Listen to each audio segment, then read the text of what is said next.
Oli, pibas, Hola, Hola, Vale, ¿cómo estás? ¿qué onda? ¿Todo bien?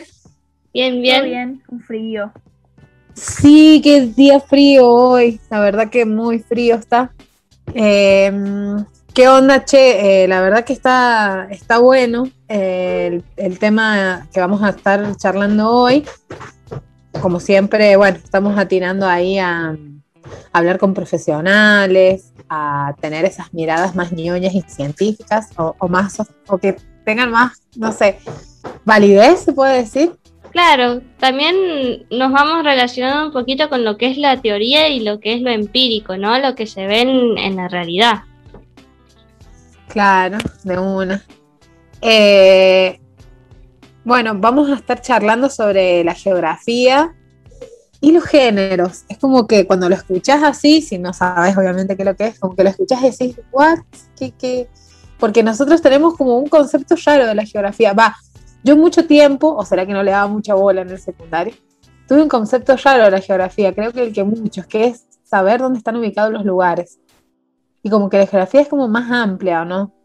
Sí, por ejemplo, yo me acuerdo cuando te hacían memorizar las capitales del país, del mundo, así, y no, Claro, yo siempre flashé que era eso, sí. sí, y después La verdad es como que que hay cuando, cosas que si no te gusta realmente la geografía, como que bueno, estudias de memoria para probar y listo, pero ahora que nos encontramos con esto de una geografía feminista, con este tema, nos empezamos a preguntar, bueno, pero ¿qué es? ¿De qué se trata? ¿Cómo Claro, es? Entonces empezamos más que nada a investigar en internet, pero también nos parecía muy importante traer a una persona especializada en este tema, que sepa tanto de geografía como de la geografía feminista. Eh, y bueno, para empezar queríamos comentar que la geografía en América Latina, a diferencia de otras regiones, incorpora la perspectiva de género con un poco de timidez, ¿no? Como que está ahí, que todavía no se implementa del todo, y con retraso en dudando relación ahí. a otras, claro, y en retraso en relación a las otras ciencias sociales. Sin embargo, a pesar de esa timidez, ha logrado procesos lentos pero sostenidos, como por ejemplo el de nuestro país. Ahora, la geografía de los géneros, que tal vez, como decía Vale, puede sonar un poco ñoño, un poco como, bueno, ¿de qué es esto? Bueno, la geografía del Claro, género. geografía, flashás ahí, no, mapamundi, ¿qué onda? Oh. Sí, un mapa mundi así con muchos colores. La geografía del género también se la conoce como geografía feminista y es una corriente de la geografía humana que se localiza en teorías, métodos y críticas del feminismo al estudio del espacio geográfico, humano y social. Es como que es un concepto todo muy teórico, así, pero necesitamos Sí, verlo así en la posta. de una. Y bueno, también esta Eh, geografía está encargada de examinar las formas en que los procesos socioeconómicos, políticos y ambientales crean, reproducen y transforman no solo los lugares donde vivimos, sino también las relaciones sociales entre hombres y mujeres que viven ahí, y también a su vez cómo las relaciones de género tienen un impacto en dichos procesos y en sus manifestaciones en el espacio y el entorno. Esto me parece como muy importante porque no hay que olvidar que la geografía es una ciencia social y al ser una ciencia social es muy importante no solo saber, bueno, está ubicada en tal lugar, bueno, pero ese lugar, digamos, claro, ¿qué ocurre ahí? ¿Qué, claro, qué, qué pasa? Oh. cómo es la realidad de ese lugar, la realidad económica, la realidad política, tienen algunas medidas para el medio ambiente, no la tienen, tienen países aliados, no los tienen, es como un montón de cosas que hacen enriquecer más a lo que, digamos, nosotras entendemos como geografía. Y geografía feminista es como integrante, es como interesante, intrigante.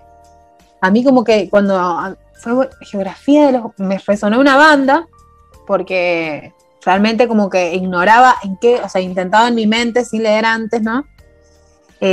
¿Cómo estará? O sea, ¿de qué se tratará? claro, Y como después le empecé asociarla a al leer, feminismo. claro, después le empecé a leer y dije, ojo, sí, de una, súper necesario. Bueno, y la segunda ola del feminismo, que bueno, esta comenzó en los años, a fines de los años 60, en países desarrollados, claro, Con esta ola se empezaron a cuestionar muchas cosas, como por ejemplo el concepto del patriarcado, el análisis de los orígenes de la opresión que sufren las mujeres, el rol de la familia, la división sexual del trabajo, el trabajo doméstico, la sexualidad, la reformulación de la separación de espacios público y privado y el estudio de la vida cotidiana. Bueno, estos cuestionamientos, estas discusiones fueron las que dieron origen a que hoy el género y las diversidades se metan en todos los aspectos de nuestras vidas.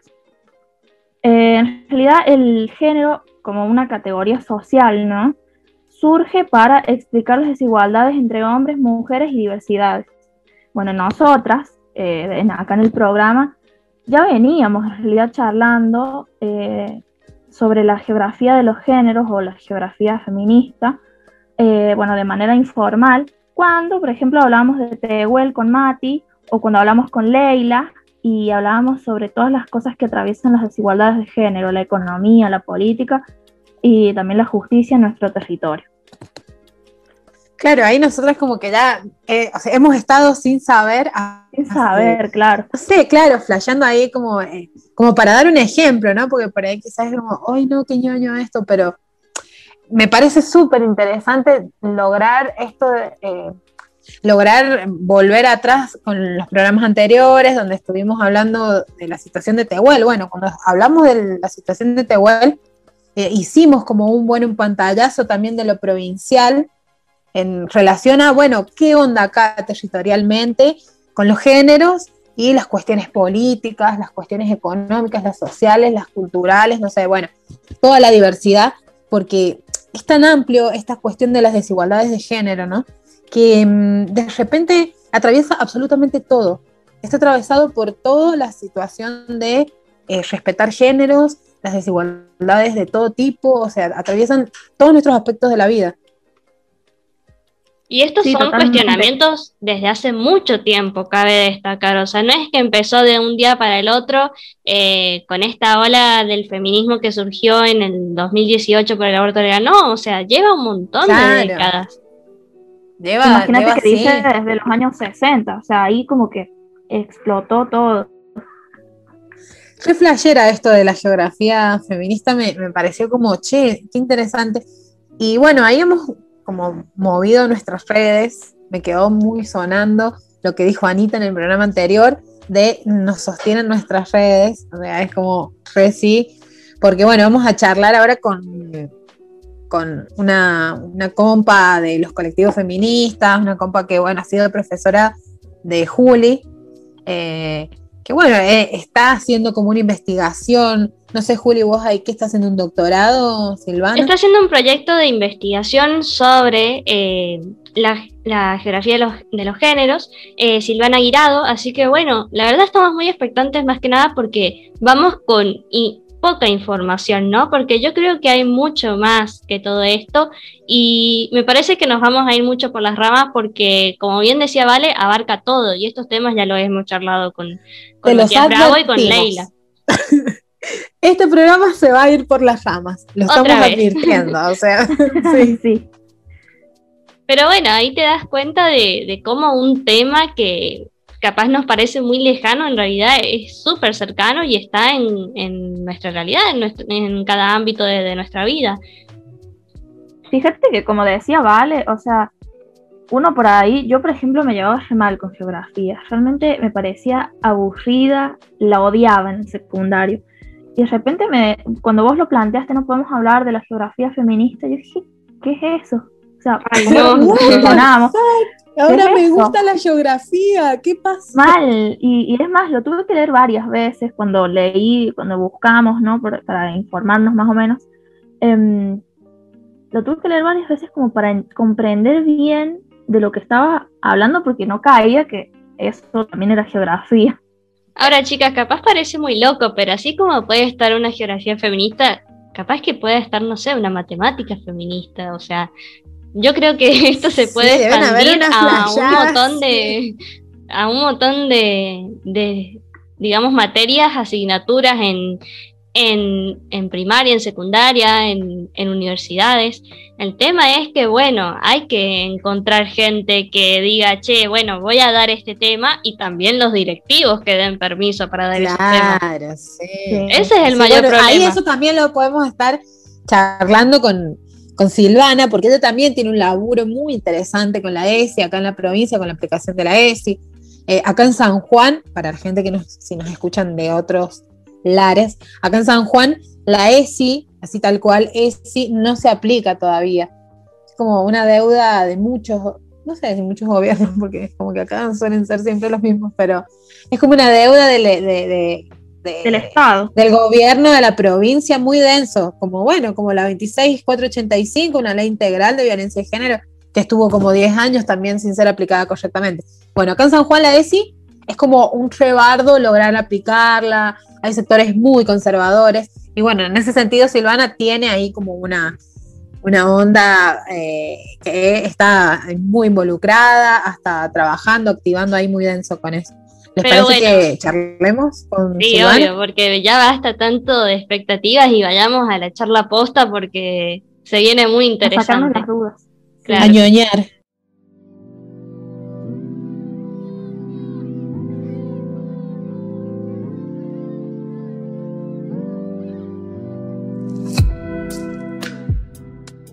Buenas noches.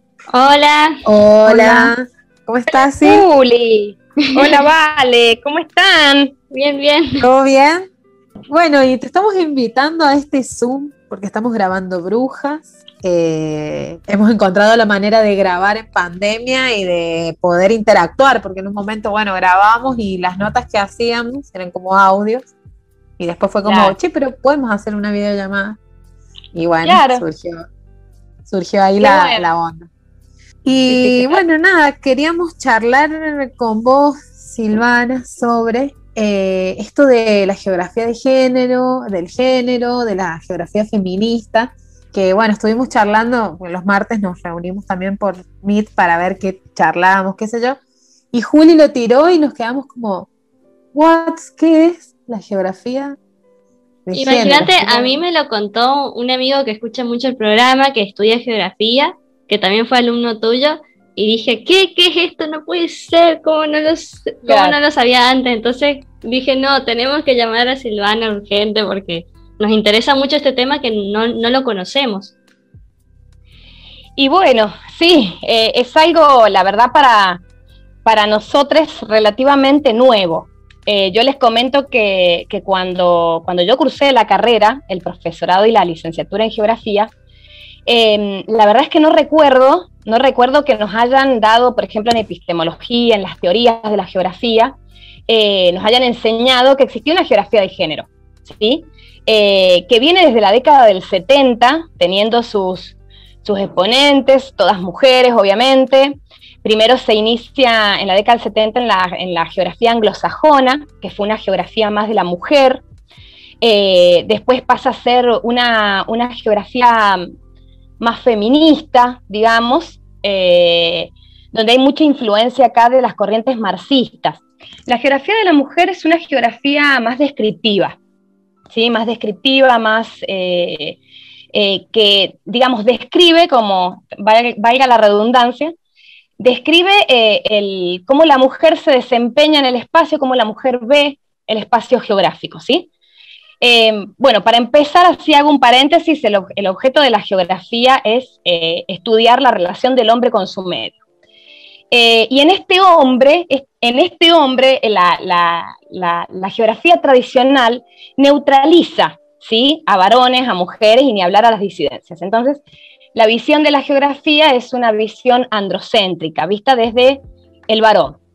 Entonces, la geografía del género y la geografía feminista, principalmente la geografía de género, que es un poco posterior, pero bueno, muchas autoras engloban a la geografía feminista y a la geografía de género en una misma geografía, viene a dar explicaciones, ¿sí? De por qué la construcción del espacio, ¿sí? Es diferente y cómo las diferencias, las desigualdades entre varones, mujeres, disidencias, se manifiesta en el espacio, ¿sí?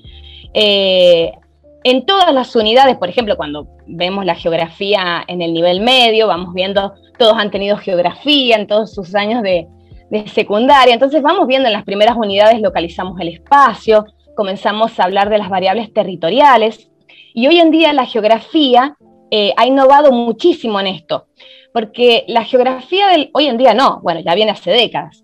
La geografía de género viene a incorporar nuevos espacios, que no son los espacios tradicionales, no son los espacios que estamos acostumbrados, o sea, es Argentina, es América, son los continentes, es el mapa planiferio. Bueno, venimos a incorporar otras variables espaciales que tienen que ver más con, digamos, con la percepción de las personas, ¿sí? Por ejemplo, en la geografía de género, en la geografía feminista, ya se involucra el territorio o el espacio de la casa, digamos, de la actividad doméstica, de la actividad privada, realizada principalmente, obviamente, en su mayoría por mujeres. Entonces comenzamos a estudiar esto. Comenzamos a estudiar el espacio del ámbito doméstico, los espacios específicos laborales, comenzamos a estudiar cómo percibimos mujeres y disidencias diferentes partes de la ciudad, ¿sí? No para todos es lo mismo, no para todes es lo mismo, el claro. Espacio vivido, el espacio construido, ¿sí? Entonces, claro, bueno, sí.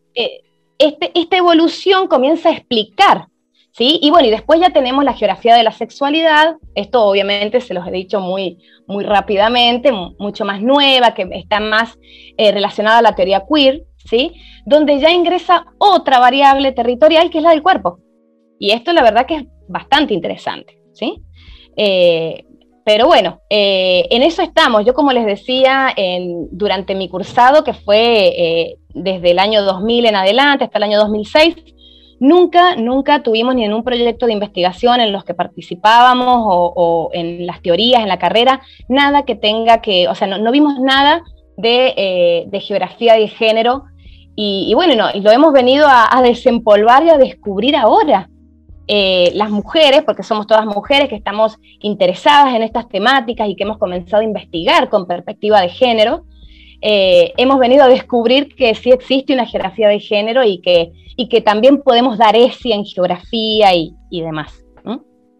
Sabes que justo leyendo para esto, ¿no? Para charlar con vos, leía que en el año, bueno, en los años 80 se hicieron unos congresos sobre geografía, y geógrafas habían presentado sus proyectos donde ellas,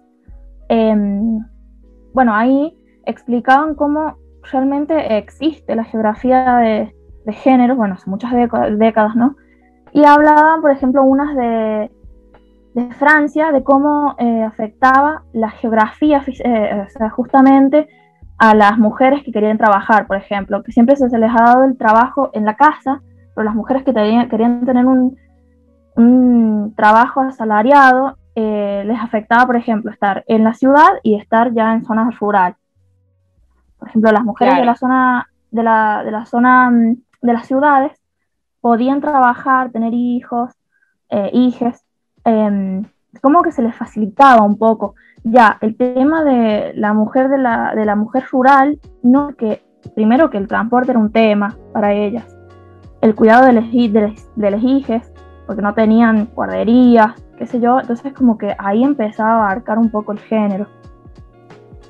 Claro, la diferencia del espacio urbano, el espacio rural, el país más desarrollado, el país menos desarrollado, o sea, hace una diferencia importante en la situación de la mujer. Generalmente en los países más desarrollados económicamente las mujeres han ido logrando una emancipación temprana. Han podido insertarse mejor en los ámbitos laborales, más allá de que falta un montón en todos lados, pero no podemos comparar la situación de una mujer en Europa que la situación de una mujer en Medio Oriente, ¿se entiende? Entonces, cuando, por ejemplo, abordamos temáticas relacionadas a la población, ¿sí? Que en geografía siempre vemos, bueno, del espacio geográfico que estemos estudiando, comenzamos a ver las características de la población. Entonces siempre es bueno, ya sea que estamos dentro de Argentina, ¿sí? Comparar entre diferentes provincias, porque no todas tienen la misma integración regional, ni tienen el mismo nivel de desarrollo. No podemos comparar la Ciudad Autónoma de Buenos Aires con, por ejemplo, hablando de población, ¿no? de la estructura demográfica, con la estructura demográfica de Santiago del Estero. Vamos a ver que hay comportamientos, que hay una situación totalmente diferente, que hay pirámides poblacionales totalmente diferentes.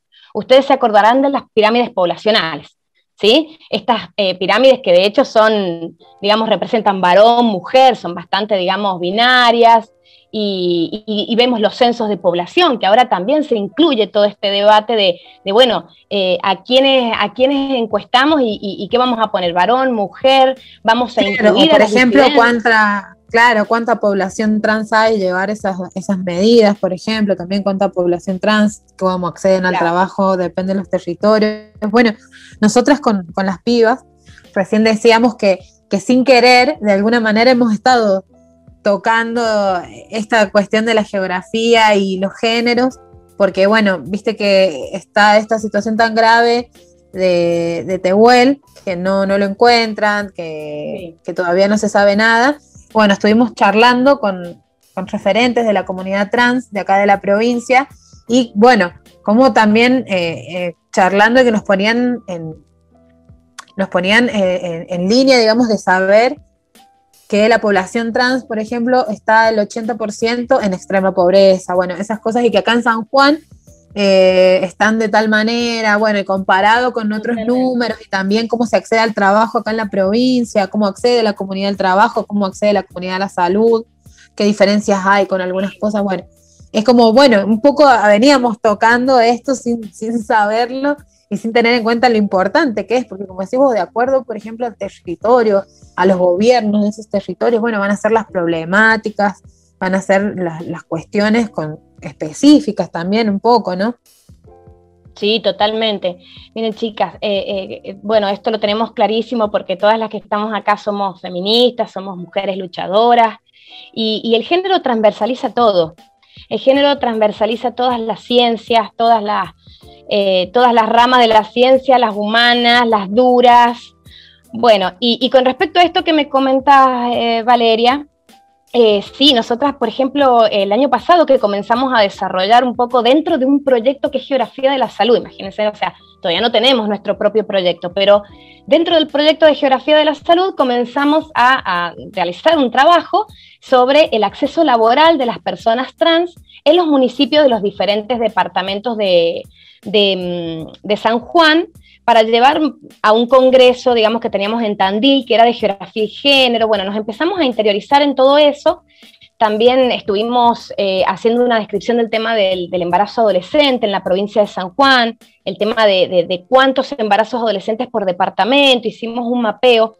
Obviamente todo muy, digamos, muy inicial, un proyecto que se está formando, ¿sí? Pero con respecto a las personas trans, me parece muy, muy importante el tema del censo, el tema de saber, el tema de tener muy en cuenta con estos datos que se tomen de un censo, por ejemplo, las cuestiones de salud que son tan necesarias, el acceso laboral, o sea, son derechos fundamentales que todos tenemos, y que por supuesto estas personas también deben acceder de una vez, porque bueno, tenemos una universidad que todavía está bastante desprovista también del ingreso de las personas trans a trabajar, a estudiar, y esto hay que cambiarlo, estas realidades hay que cambiarlas definitivamente.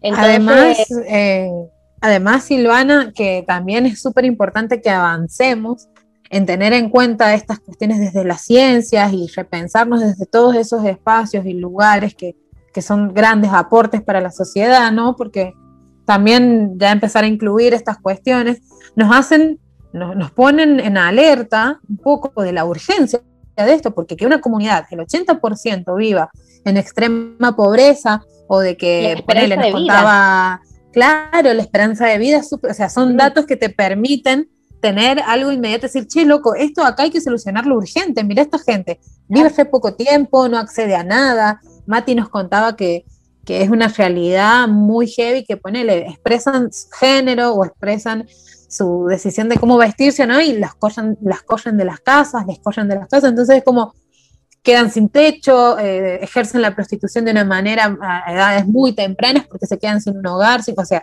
la urgencia de poner en discusión estas cosas con datos, con números, con nombres, para, bueno, poder hacer los reclamos que corresponden y que se actúe urgente. Me parece necesario y urgente el laburo que hacen, por ejemplo, de esos mapeos o los números. Es súper. También un tema que me parece interesante tocar es el tema de la salud mental en las poblaciones, ¿no? Porque a veces, bueno, una consecuencia muy grave de no tener psicólogos, de no tener terapia, de no tener contención familiar, escolar, es el suicidio. Y el suicidio puede ser una causa, digamos, que te puede tocar en cualquier momento de tu vida y que se debería tener en cuenta también cuando hablamos de bueno, por ejemplo, Japón, problema, que los chicos por las escuelas se ponen re exigentes y algunos terminan en esa situación, entonces tiene que haber una relación en todo esto. Totalmente, el tema del suicidio es extremadamente preocupante y es muy difícil acceder a datos, porque han visto que no se publican ese tipo de estos casos, pero nosotros los docentes vemos todos los años intentos de suicidio en nuestros alumnos, en nuestros estudiantes. Yo en los últimos 5 años he tenido en mis aulas intentos de suicidio, y es gravísimo. Ahí es donde decís, bueno, ¿y cuáles son las causas de estas situaciones? Y siempre en el ámbito educativo, en el institucional, que tanto tiene que abrirse, que tanto hay que romper y deconstruir ahí, siempre llegás a esa conclusión y decís, ¿por qué no tenemos un espacio de contención? Que es lo que decías recién, Juli.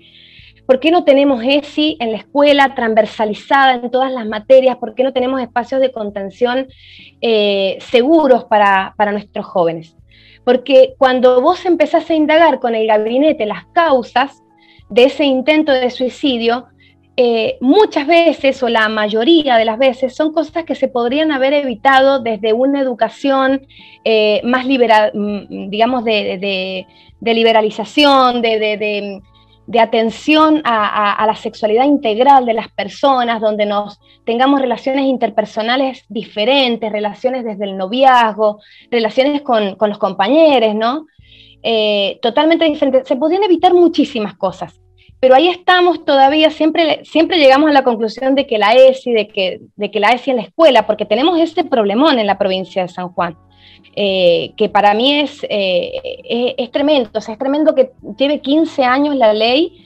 En este país tenemos leyes muy lindas, pero cuesta muchísimo su implementación, el recurso necesario, la preparación de la docencia para esto. Hoy en día se están egresando docentes sin tener ESI, sin saber quizás qué es la ESI, si no es por... con 15 años digamos, de ley. Con 15 años de ley todavía... Sí, bueno, 1, bueno, 2, bueno, 3, bueno, pero 15, como la 26485, un desastre. Lo mismo. Hermosas leyes que pueden salvar vidas, que salvan vidas, porque la ESI o sea, es muy amplia, es increíble la ESI, lo necesaria que es en todas las etapas de las vidas, es como, ay, no, me parece que, no sé, que no entiendo por qué no reacciona esta gente y aplica las cosas como corresponde. Totalmente, quienes somos docentes y nos interesa esto y entendemos que somos agentes públicos del Estado y que no solamente estamos para impartir un contenido, sino para construirlo y para significarlo desde la experiencia y la vida de los jóvenes. Entonces, quienes estamos en el ámbito del aula y entendemos que esto es así y que el mundo hay que hacerlo mejor, somos conscientes de que necesitamos esta ley, necesitamos la efectiva aplicación de esta ley. Y hoy en día el Ministerio sigue mirando para otro lado, porque estamos constantemente presentando notas con compañeras, con otras organizaciones. Recientemente hemos presentado desde la Dirección de Géneros y Diversidad de ADICUS, con Lucía Salinas, con Edil Liquitay, con todo el movimiento de mujeres y otras organizaciones más, de mujeres, por supuesto, y no hemos tenido respuesta todavía. De antes también hemos hecho presentaciones y seguimos sin respuesta. Y bueno, y seguimos también con una universidad que en lo institucional y en su estructura todavía no implementa este tipo de cosas. Nos está faltando la ley Micaela. Hay que perforar ahí. La ESI en los profesorados. Urgente. Hay muchos espacios que se generan de debate, de encuentro. De hecho, hay una diplomatura en ESI, en la Facultad de Ciencias Sociales, pero son todas instancias del docente que quiere, O sea, el docente que se interesa va, lo hace, pero ese docente probablemente capaz que ni siquiera va a tener el puntaje en la junta necesario y no tiene el espacio en la escuela para poder dar la ESI. O nosotros como docentes de disciplinas no nos sentimos seguros a impartir un contenido de la ESI porque sabemos que no tenemos ni el respaldo institucional ni ministerial para hacerlo. Y ustedes saben la cantidad hay mucha persecuta con eso, sí. Sí, el respaldo, digamos, institucional es muy fuerte, el hecho de que, bueno, vos querés dar ESI, pero no tenés apoyo de los directivos, no tenés apoyo de tus propios compañeros, entonces te sentís sola, es muy desgastante. La verdad, tenés temor. Sí, yo cuando estaba en la secundaria lo notaba en algunas profesoras que intentaban, pero era muy difícil. Me acuerdo en mi último año que quisieron dar un taller de ESI, salieron una carta de los padres y no sé qué, entonces como que siempre hay un montón de obstáculos. Ay, no, seguimos como cuando las enfermeras no le podían dar información anticonceptiva a las mujeres, por Dios, tremendo. Qué insoportable, sí. Tremendo. Encima, quería decir algo que bueno, el laburo que hacen los docentes y las docentes con el tema de la ESI, y después hay gente que le da la cara para decir que los docentes no laburan. No, se trabaja muchísimo, pero se podrían hacer muchísimas cosas más si tuviéramos el acompañamiento y la decisión política, porque yo creo que se resume en esto, en la decisión política de decir tiene que haber ESI, y está el interés superior del niño, entonces no es que un papá o una mamá te pueden venir a decir, no, a mi hijo no le impartes esos conocimientos. Hay todo un respaldo que no se está teniendo en cuenta y la escuela está haciendo funcional a otros sesgos ideológicos, porque esto es una realidad. O sea, se da más importancia y se inclina más la balanza a aspectos religiosos, a aspectos conservadores, moralistas, y en realidad se desinforma también porque se hablan cosas horribles que están muy alejadas de lo que es en realidad la ESI o lo que podría ser en el aula la ESI. Sí, es verdad, está muy manipulado en eso. Totalmente. Así es que, bueno, es muy importante el apoyo de los estudiantes, ¿no? De los estudiantes. Sí, la verdad que, bueno, también en mis tiempos, digamos, yo me acuerdo 2015, muy, muy justo cuando en una materia de lengua que teníamos que debatir de cualquier tema que queramos, salió el tema del aborto y te juro que yo era, creo que la única que decía que estaba a favor de un aborto legal, imagínate. Después, 2-3 años después, estabas endemoniada para tus compañeros. Sí, no, yo era lo peor, atea avanzada. Y encima abortera, lo peor. Pero encima, ¿sabes qué? A mí también me pasó, Juli, que encima la profesora que nos dio la tarea, ¿no? Vamos a debatir sobre el aborto, sobre la marihuana, sobre un montón de temas así, y la loca quería a toda costa que lo debatamos, pero para ella como meter ahí como saber qué pensaban, ¿entendés? O sea, claro, ¿entendés? Por ejemplo, nos hizo buscar temas sobre, o sea, información sobre la marihuana, sobre no sé qué, y ella empezó, que es malo, que no sé qué. Después, con el tema del aborto también, que matas niños, que no sé cuánto, que al final ¿para qué? Y más ya tirando lo morboso también, ¿viste? Al tema. Los videos. Claro, saber qué piensan de los pibes para bardear. Por eso también claro, un poco me parece reaccionario. Tampoco ¿viste? Era.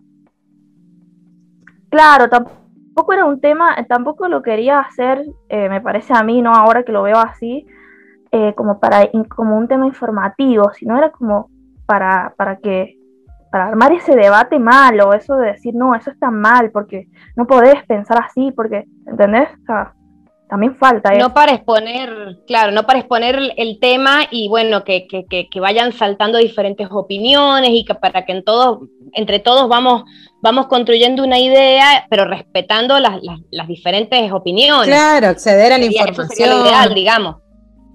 De lo que piensan unos, claro, que piensan otros. Claro, con ese objetivo. Quería el objetivo está claro. Bardear la profe ahí, me parece. Claro, fue como un pseudo debate. Encima que en Hachal se conocen todos, pero después andan diciendo, ay, viste, la hijita del tanto le gusta la marihuana. Seguro. Esta va a fumar marihuana. Exactamente, ¿viste? Y ese posicionamiento desde el saber absoluto del docente, que eso es malísimo. Esto de yo docente, me paro enfrente, me las sé todas y puedo decir quién está diciendo algo bien y quién está diciendo algo mal ante un tema tan delicado, pero tan delicado. Entonces es gravísimo en realidad eso, es gravísimo. Sí, porque bueno, después son las cabezas que se construyen, las enseñanzas que se dejan y también algo muy importante.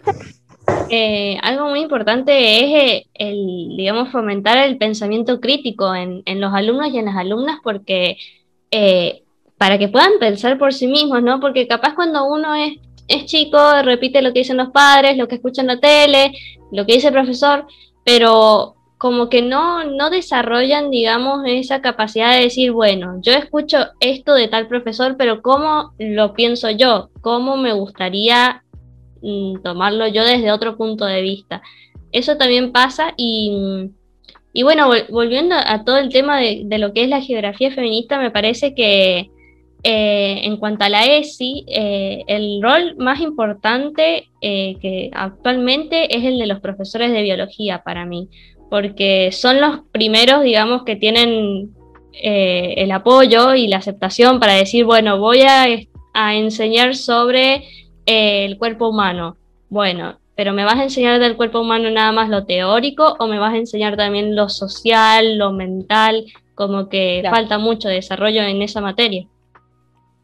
Claro, por ahí cuando uno ve la resolución 380 del Consejo Federal de Educación, que es donde se establecen los ejes por materias, por áreas, claro, siempre es lo primero que se nos viene a la cabeza el tema de biología, porque bueno, siempre hemos tenido una concepción biologicista de esta cuestión de la sexualidad, pero bueno, del sexo, de la sexualidad, de la reproducción, muy relacionado a lo reproductivo, ¿sí? Pero la educación sexual integral entiende a la sexualidad como un todo, algo que abarca lo ético, lo afectivo, lo social. Entonces, bueno, es mucho más amplia, por eso es que transversaliza todas las disciplinas. A nosotros en geografía nos pasa que en las ciencias sociales, cuando se crean los ejes de ESI, se llevan directamente a historia. Geografía es como que sigue en el ideario de la gente, como que bueno, vemos el río, el relieve montañoso, el clima, y nos quedamos ahí. Bueno, eso decíamos al principio nosotros, es como, claro. ¿Qué idea teníamos de la geografía? Y los mapas, no sé, era como geografía, claro, y género. Tratamos de... Claro, sí, tratamos de hilar, y bueno... Claro, pero en realidad arrancamos con eso, arrancamos con la localización, el territorio, además después vemos las bases naturales, pero las vemos relacionadas a las personas. Y dentro de estas personas tenemos mujeres, tenemos varones, tenemos disidencias, vemos las características poblacionales de estos espacios, y ahí tenés para ser dulce con la ESI. Tenés temas pero súper interesantes, el tema de migración. Los movimientos migratorios desde el enfoque de género son súper apasionantes, desde la geografía decolonial, la geografía latinoamericana, tiene temas, tiene enfoques, pero muy interesantes para abordar en el aula y para abordar también en la formación docente. Yo soy docente también del nivel superior, tengo geografía de Europa y Asia, y bueno, es como que en el nivel superior tenemos más libertad, ¿sí? Para poder ya incorporar. Pero tiene que estar institucionalizado, tienen que haber nuevos programas, nuevas reformas en los programas de toda una carrera de profesorado y de todas las carreras profesionales en general, con la ley Micaela, por ejemplo, que tomen estos enfoques y que vayan cambiando la historia. Así que eso es fundamental para ir cambiando la historia, ¿sí? Sí, aparte se puede relacionar muchísimo la historia con la geografía, que digamos podrían darse juntas ya, porque con todas estas cuestiones que vas contando, uno se va dando cuenta también de, bueno, todo este tipo de contenido que es la ESI no es solo para, bueno, la voy a estudiar de memoria, así apruebo y chau, nos vemos el año que viene. No, es también para hacernos crecer como personas, para desarrollar, digamos, todos nuestras capacidades como mentales, como físicas, como que falta un montón. También nuestras capacidades sociales, que digamos, a veces nosotras decimos qué loco que hay un montón de cosas que no pasarían, por ejemplo, en la comunidad trans, si a las personas se las enseña a respetar. Simplemente con el respeto, con la tolerancia, con esos valores que, bueno, los estudiamos en ética y ciudadana y después no los ejercitamos. También pasó con este informe de Infobae de lo difícil que es ser mujer en China, también surgió el tema de que, bueno, ahora se puede tener más de un hijo, de dos, ajá. Y sí, bueno, eso también es todo un acontecimiento histórico que va justamente con todo lo demográfico de bueno, cómo está la densidad social en ese país. Claro. Bueno, el tema de China es complejo. Tiene una larga historia, sobre todo desde 1949, que es cuando se produce, digamos, se crea la República Popular China, que es el ascenso del maoísmo. Ahí comienzan a haber una serie de intervenciones porque desde lo demográfico, ¿no? Porque había un crecimiento poblacional muy grande, ¿sí? Sabemos que China, la India son los países con mayor cantidad de población. Y en la década del 70, ¿sí? ya concluyendo la etapa del maoísmo y ya con otros encargados en el poder, se instaura, digamos, esta política demográfica fuerte del hijo único, ¿sí?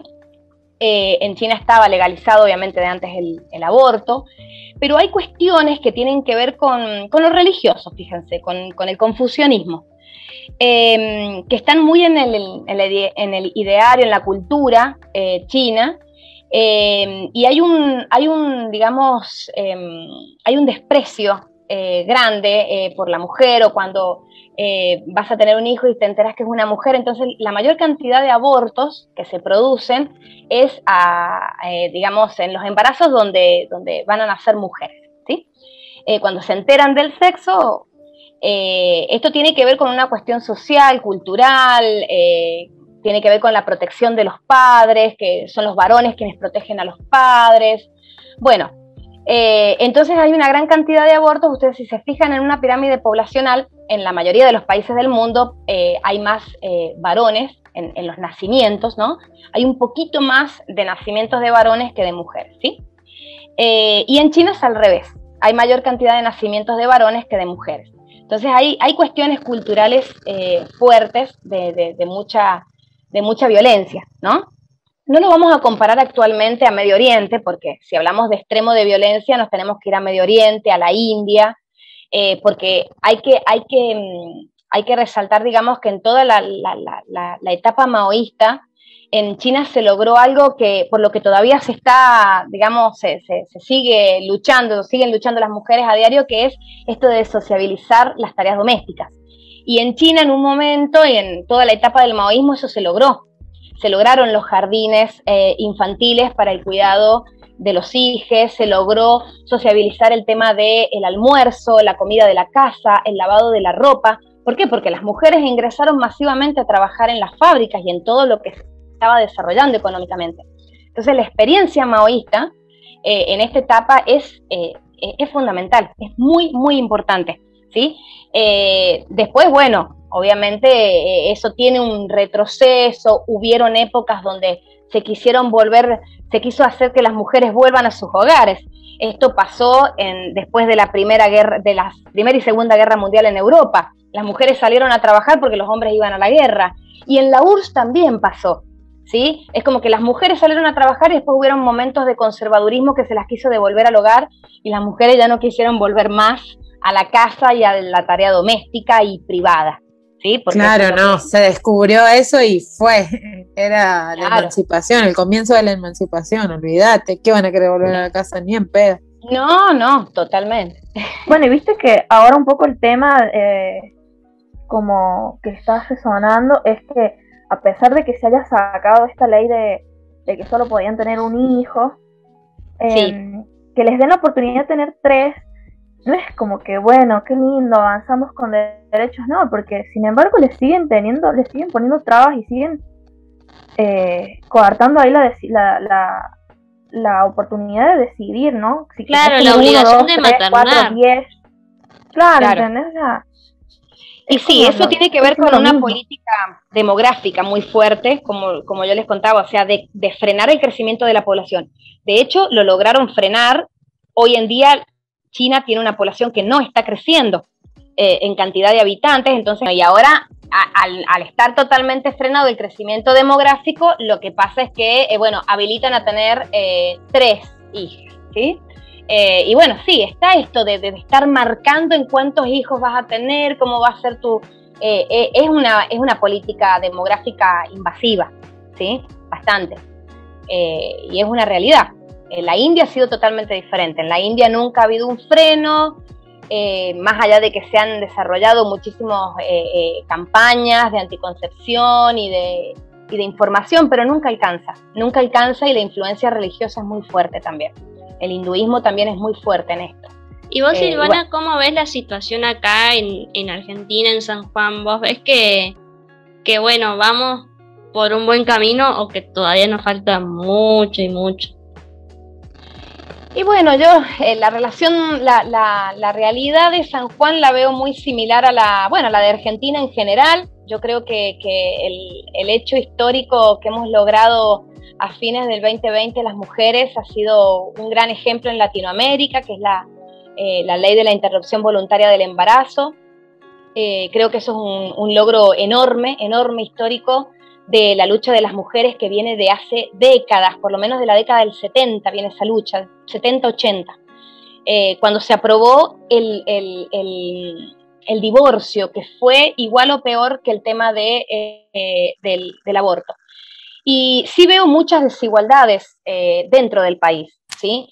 Con respecto al acceso a la educación, a la ESI. Si nos vamos, sin ir más lejos, a Buenos Aires, a Santa Fe, son provincias que están bastante avanzadas con estos temas, y después tenés un interior del país que no solo desde lo demográfico, en sus estructuras poblacionales y desde lo económico, venimos así como de cola, como intentando incluirnos dentro de un país macrocefálico, que tiene una capital macrocefálica que maneja y domina todo, ¿sí? Y bueno, con respecto a la salud, con respecto a la educación, con respecto a lo poblacional, a lo económico, veo grandes desigualdades en el país.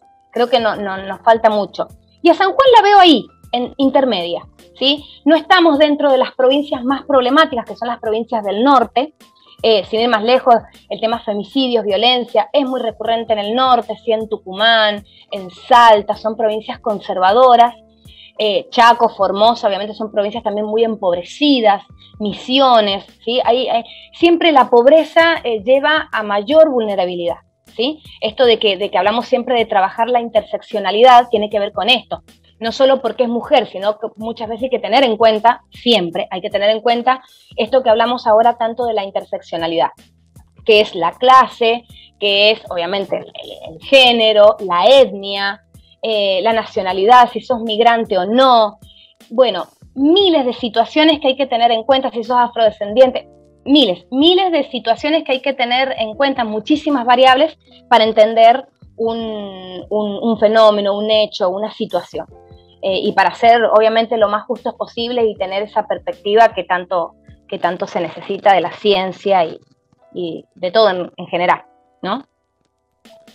Y vos, por ejemplo, con este proyecto que estás haciendo de geografía feminista, ¿vos ves que en tu ámbito hay apoyo a esto o sentís que bueno, te tienen ahí como, no, sí, bueno, dale, hacelo, pero con ciertos obstáculos? Bueno, yo creo que todas las mujeres que somos feministas, que militamos y que tratamos de hacer, ya sea, bueno, en este caso la investigación con perspectiva de género, nos cuesta todo un montón, ¿sí?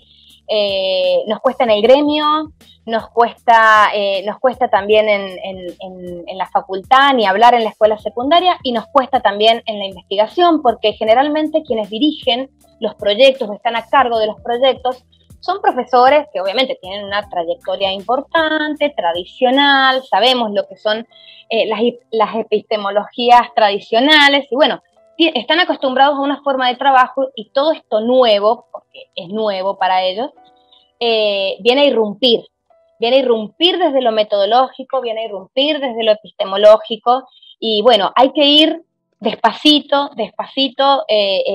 haciendo, digamos, convenciendo, hablando de lo que uno piensa, haciendo, y de a poquito se van logrando cosas, porque nosotras dentro del proyecto de Geografía de la Salud, en estos momentos estamos teniendo un espacio importante, y de hecho las personas que están llevando a cargo ese proyecto más grande se copan, digamos, con la idea de incluir estas nuevas perspectivas de análisis y se dan cuenta de que son verdaderamente muy enriquecedoras. Porque el tema femicidio, por ejemplo, es el que más resuena y es lo que los hace un poco abrir los ojos y empezar a poner más atención en estas cosas. Entonces bueno, sí, cuesta un montón, pero se va avanzando. La universidad es un ambiente donde se puede avanzar.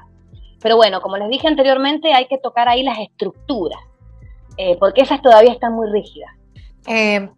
Bueno, la verdad que ha estado súper interesante, hemos ñoñado un montón, me parece que...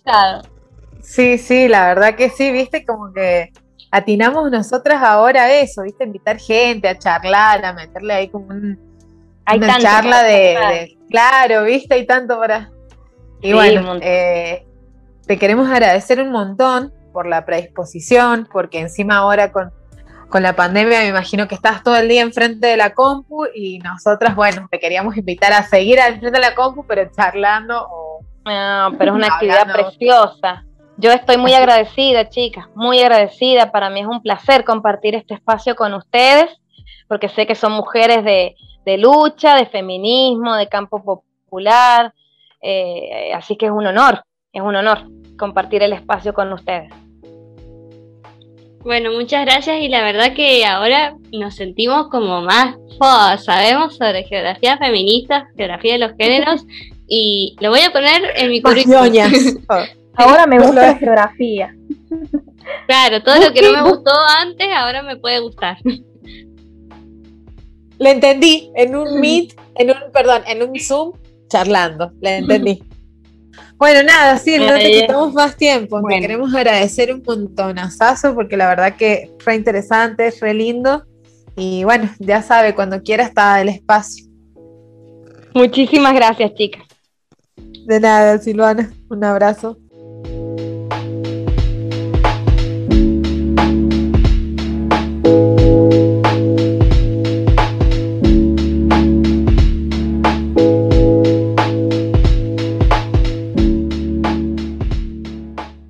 La verdad que estuvo re zarpado, me encantó.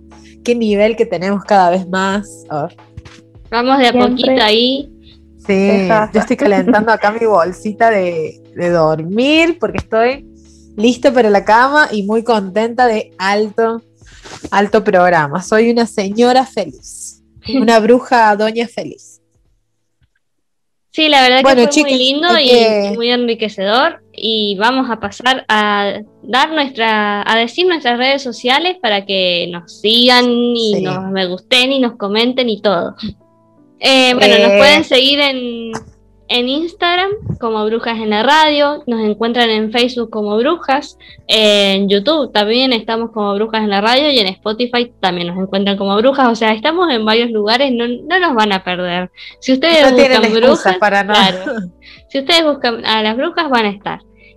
Bueno, también estamos saliendo los viernes a las 20 horas por vainillafresh.com.ar, que bueno, les pedimos que lo sigan en Instagram, vainillafresh.ok, porque bueno, tienen un montón de contenido, no solo tienen el lujoso contenido de las brujas, que subimos posteos, sino que también tienen todo un montón de contenido que les puede llegar a interesar, ¿por qué no? Y los miércoles también estamos saliendo a las 20 horas en la radio comunitaria La Montonera, que bueno, estamos agradecidas ahí porque es como nuestro tercer programa, si no me equivoco, en esta radio comunitaria de Hachal, y bueno, ahí vamos copando lugares. Somos FM también. Claro, la FM 102.9 para que nos quieran escuchar.